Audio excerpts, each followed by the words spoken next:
What's up, sports maniacs? I'm Justin Walters, and this is All Sorts of Sports, community episode.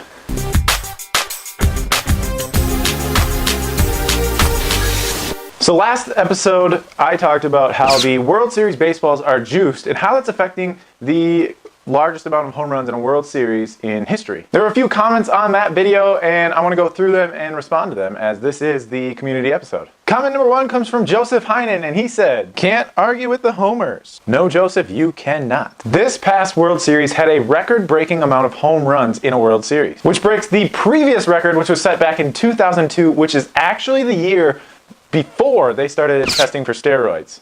And that's what we call statistical factical. Not sure what the hell that means, but I'll go with it. Our next comment comes from Travis Moret, and he wrote, "I missed Sunday's game, how dare you, but the score is compelling evidence for juiced baseballs." Yeah, so when you have Clayton Kershaw for the Dodgers going up against Dallas Keuchel for the Houston Astros, and you have two of the best bullpens in the league, and the final score ends up being 12-13, something's not right. No way should this have been a 12-13 ball game, but thanks to the juice baseballs, it was. Another comment came from Just Nader TV, and they commented, "Love these sports talks, man. Your energy is very laid back and chill. The editing is also done very well. Keep it up. I subscribed." Well, thank you very much for the positive feedback, and I look forward to talking sports with you. Now, I do want to make one final comment in regards to the World Series baseballs being juiced. Now, I personally do not agree with the juicing of baseballs to make it a more exciting offensive game. I feel that it takes away from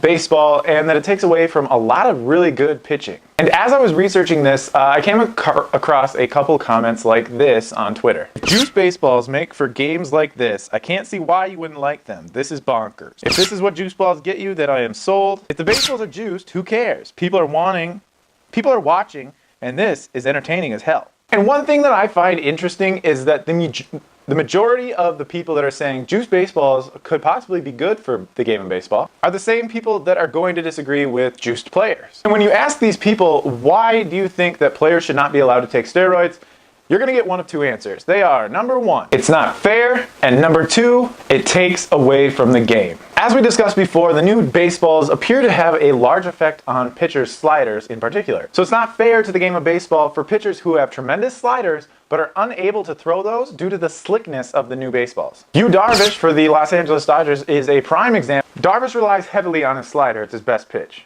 In his first outing in the World Series, he gave up 4 runs in 1.2 innings pitched. That's a 21.60 ERA. And then in his second game, he gives up 5 runs with 1.2 innings pitched, which is also a 21.60 ERA. So those of you that believe that juiced baseballs could be a good thing for the major leagues, I want to know why. So let me know in the comments below. As always, this is a discussion between me and you. This is not me just giving my opinion. So make your compelling arguments down below. I would love to hear them. And that's going to do it for the community show today. Thank you guys for watching. If you like what I'm doing here, go ahead and hit that subscribe button to stay up to date on all sporting news. Hit that like button if you like this video. A new video will be coming out this week with a couple new sports stories that we are going to discuss.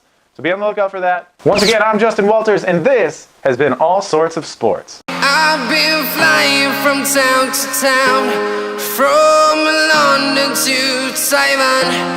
I've been all around the globe trying to protect your soul.